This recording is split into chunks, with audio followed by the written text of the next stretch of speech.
ML Lathar Rajasthan के नए DGP बन गए हैं और उन्होंने कार्यभार संभाल लिया है। राज्य के कार्मिक विभाग ने लाठर के डीजीपी की नियुक्ति के आदेश जारी कर दिए।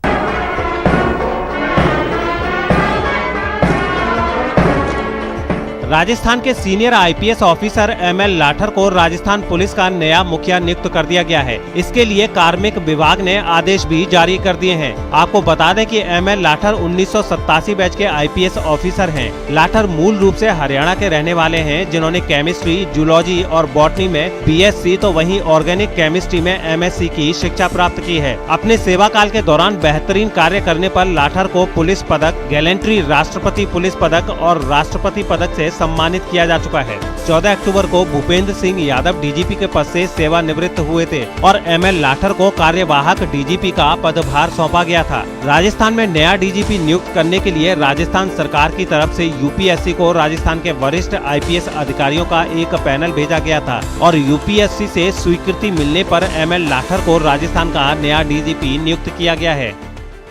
पुलिस मुख्यालय को नया बॉस मिला है। राज्य सरकार ने एमएल लाठर साहब को डीजीपी के पद पर नियुक्त कर दिया। इस वक्त लाठर साहब हमारे साथ मौजूद हैं। सर, पहले तो आपको बहुत शुभकामनाएं। आपको राज्य सरकार ने महानिदेशक पुलिस के पद पर नियुक्त कर दिया है। धन्यवाद, बहुत बहुत धन्यवाद। सर, जिस प्रकार से आपको नियुक्त किया गया है, तो अब क्या माना जाए, किस प्रकार की प्राथमिकताएं आपकी रहने वाली हैं? देखो, पुलिस विभाग की वही प्राथमिकताएं होती हैं जो राज्य सरकार की प्राथमिकताएं हैं। आपको ध्यान होगा कि अभी राज्य सरकार की जो प्राथमिकताएं हैं वो क्राइम अगेंस्ट वीकर सेक्शन है, क्राइम अगेंस्ट वुमन है और साइबर क्राइम है। हम इन सभी को पूरे उससे हमारे जो कानून शक्तियाँ हैं उनके साथ इसको डील करेंगे। सर, जिस प्रकार से अब जिस वक्त में आप नियुक्त करा, इस वक्त कई तरह की चुनौतियां हैं। एक तो गुर्जर आंदोलन चल रहा है, फिर कांस्टेबल भर्ती परीक्षा, बहुत बड़ी भर्ती परीक्षा होने जा रही है। 17 लाख अभ्यर्थी इसमें बैठने वाले हैं। तो आपकी नियुक्ति के साथ कई चुनौतियां भी आपके सामने पेश आ रही हैं। बिल्कुल, इसमें कोई शक नहीं है, लेकिन हम इन सभी से पार पाएंगे। चाहे वो गुर्जर एजिटेशन हो, राज्य सरकार की मंशा है कि इसका शांतिपूर्वक हल किया जाए और उसी ओर हम प्रयासरत हैं। सर, जिस प्रकार से एनसीआरबी के जो आंकड़े आए हैं, वीकर सेक्शन की बात आपने कही है, तो उसमें एक बड़े सवाल जो है वो खड़े होते हैं। तो किस प्रकार से उन चीज़ों को लेकर हैंडल किया जाएगा? देखो, अभी जो क्राइम अगेंस्ट वुमेन है, आपने शायद हमारे डाटा देखे नहीं है। यह सही है कि 2019 में 18 के मुकाबले अपराधों में वृद्धि हुई है। ये अपराधों में वृद्धि ना होकर रजिस्ट्रेशन में वृद्धि हुई है। राज्य सरकार ने एक पब्लिक सेंट्रिक नीति बनाई है कि कोई भी एफआईआर अनरजिस्टर्ड ना रहे। जो भी व्यक्ति थाने पे पहुंचता है उसका मुकदमा आवश्यक रूप से दर्ज हो।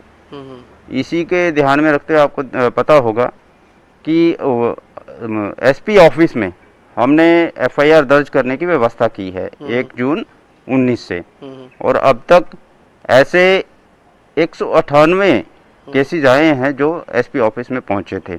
उनमें केवल 18 केसेज ऐसे हैं जो थाने पे गए थे और वहां कार्रवाई नहीं हुई है।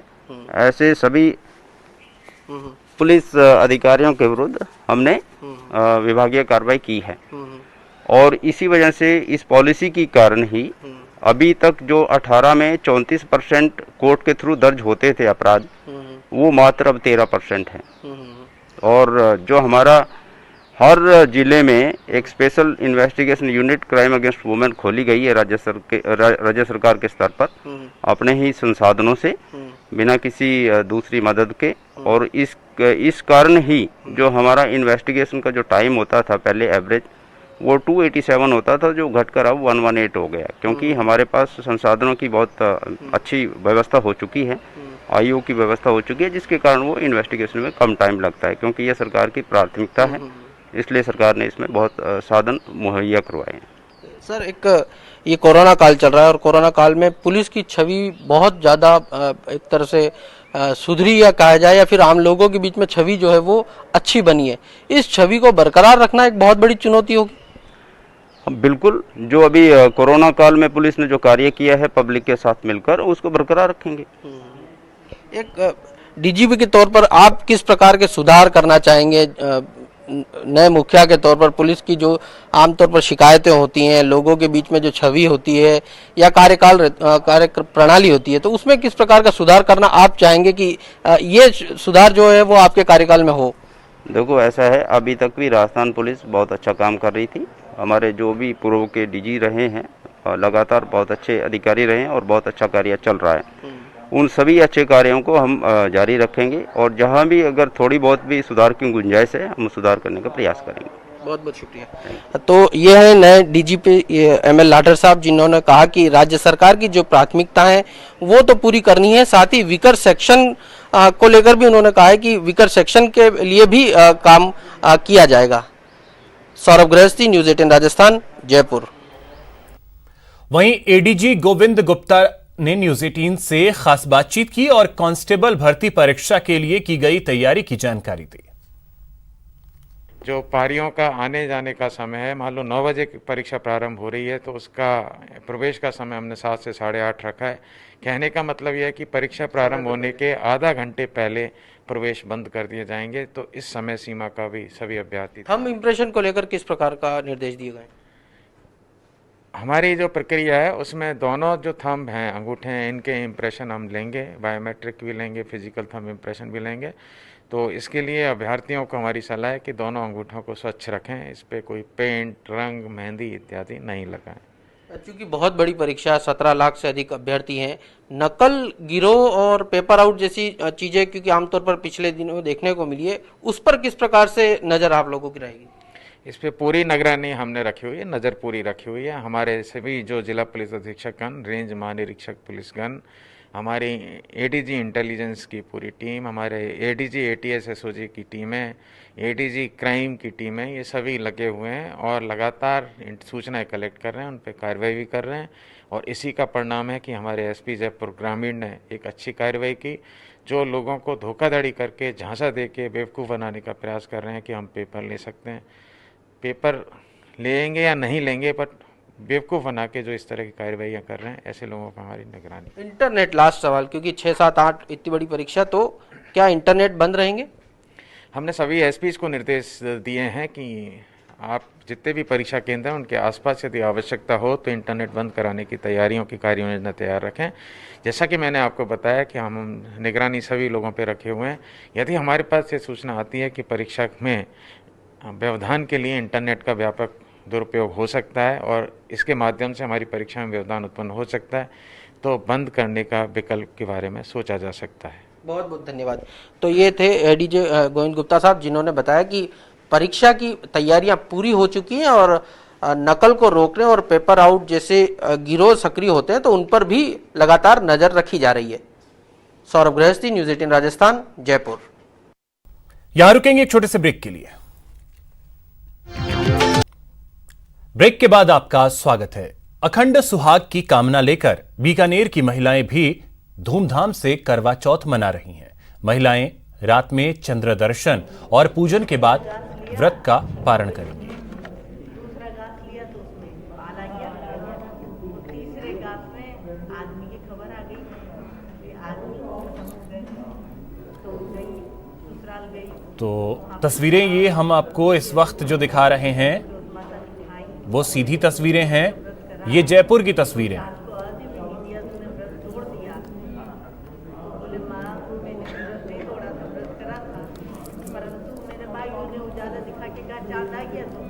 और जो तस्वीरें हैं जयपुर से सीधी तस्वीरें हैं, ये बीजेपी की नवनिर्वाचित महिला पार्षद हैं, जो हालांकि हैं तो बाड़ेबंदी में सभी, लेकिन व्रत है आज करवा चौथ का। अपने अखंड सुहाग के लिए करवा चौथ का व्रत ये सभी महिलाएं कर रही हैं, उनकी तैयारियों में जुटी हैं, क्योंकि शाम में चंद्र दर्शन के बाद पारण करेंगी।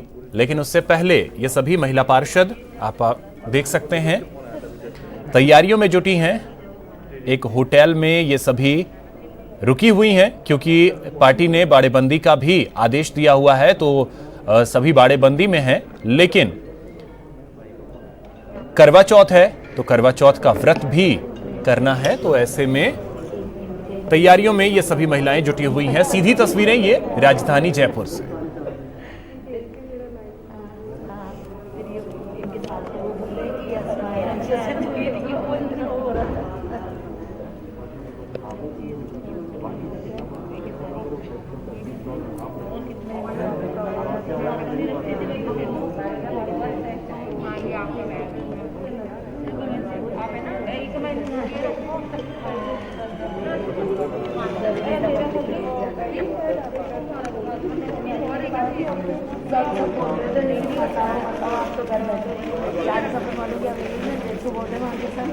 बोले हमको देंगे आप लोग अभी खूब काम किए जब वो लाई तो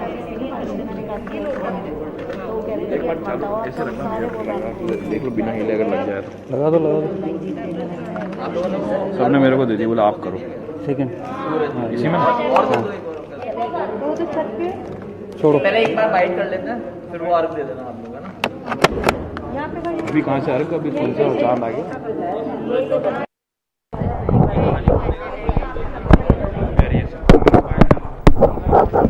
और ये तस्वीरें सीधी राजधानी जयपुर से। अब देखिए ये सभी महिला पार्षद जो कल ही काउंटिंग हुई है और काउंटिंग के बाद ये इन सभी ने अपने अपने वार्डों में जीत हासिल की है और उसके बाद हो गई इनकी बाड़ेबंदी।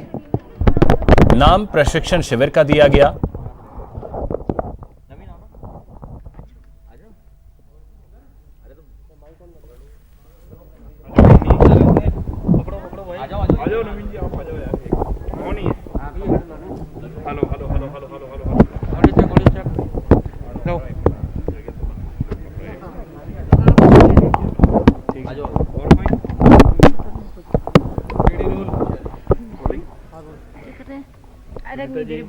पॉलिटिकल करवा चौथ मनाया जा रहा है आज। आप लोगों ने होटल के अंदर जो साल भर का त्यौहार होता है जिसके लिए महिलाएं इंतजार करती है वो त्यौहार मनाया है। कितनी खुशी है होटल के अंदर 5 स्टार लग्जरी होटल में ये त्यौहार मनाया। जी देखिए, दोनों ही तरह की खुशी है। अगर राजनीति में आए हैं तो उसको पार्टी का भी ध्यान रखना पड़ता है, पॉलिटिक्स भी साधना पड़ता है। और जिस तरह एक आस्था होती है, महिलाओं के आस्था का सुहाग का त्योहार है, तो उसको देखते हुए हमने करवा चौथ का व्रत भी रखा है, उसकी पूजा भी करी है।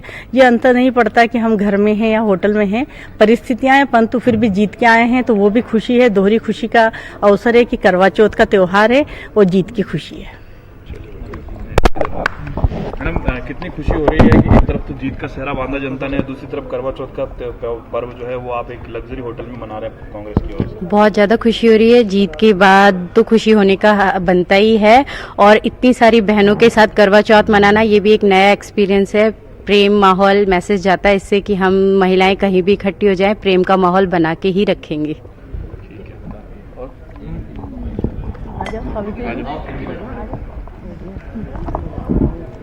हाँ इनका दो। हाँ मैम हिंदू पर्व आप हिंदू महिलाओं के साथ और मिलकर के मना रहे हैं, किस तरह का आपका एक्सपीरियंस यहाँ पर गेन कर रहे हैं? जी देखिए, बहुत अच्छा लग रहा है। हम लोग सब साथ बैठ के, और ये हमारी बहनों का फास्ट है आज करवा चौथ का। और क्योंकि मैं भी, मेरे पेरेंट्स भी जैन फैमिली से हूँ मैं, तो मैं भी शामिल हूँ इन लोगों के साथ। फास्ट तो नहीं रख सकी कि हस्बैंड नहीं रहे, मगर मुझे बहुत अच्छा लग रहा है। मेरे साथ नसरीन जी भी हैं और बहुत से लोग और माइनॉरिटी से भी हैं। हम लोगों को बहुत अच्छा लग रहा है। सुबह से हम सब लोग साथ बैठ के और इन लोगों के साथ एंजॉय कर रहे हैं। मैंने यही बोला सब बहनों से कि हर जगह हर माहौल में एंजॉय करना चाहिए, तो आज करवा चौथ इन सब के साथ हम भी एंजॉय कर रहे हैं। बहुत अच्छा लग रहा है। नवीन जी,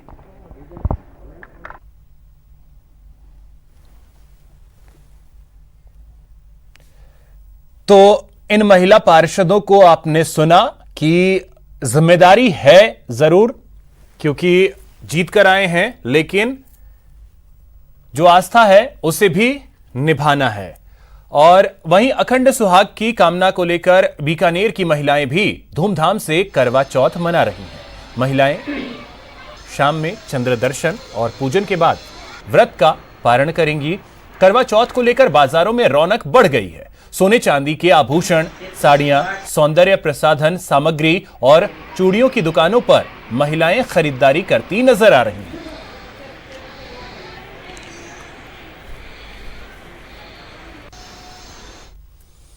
फिलहाल इतना ही। नमस्कार। हैं।